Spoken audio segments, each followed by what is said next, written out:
Sa kabila ng kanyang pagkadismaya sa karahasang nangyari sa kanyang lugar sa probinsya ng Capiz, masaya na rin daw si DILG Secretary Mar Rojas dahil sa pangkalahatan ay naging tahimik at maayos ang nagdaang eleksyon.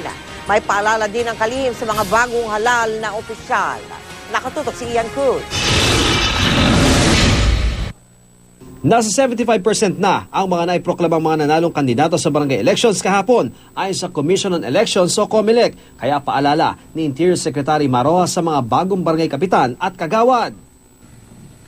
Parati nating alalahanin na ang tao ang ating mga boss. Hindi po tayo pumasok dito para maghari-hari.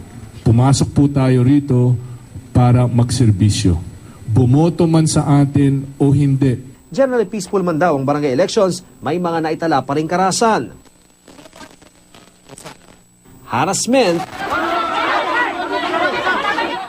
at iba't iba ang estilo ng vote buying. Kaso ang mahirap daw labanan kung walang magreklamo at ebidensya. Isa raw dahilan kung bakit humahantong sa kasuhan, pilihan ng boto at patayan ang barangay eleksyon. The total era is about 300 billion for 2014, no? And if I remember correctly, 10% of that goes to the barangays. So that's 30B. Sa laki, dapat daw itong bantayang maigi para hindi magamit pambili ng goons at boto tuwing eleksyon.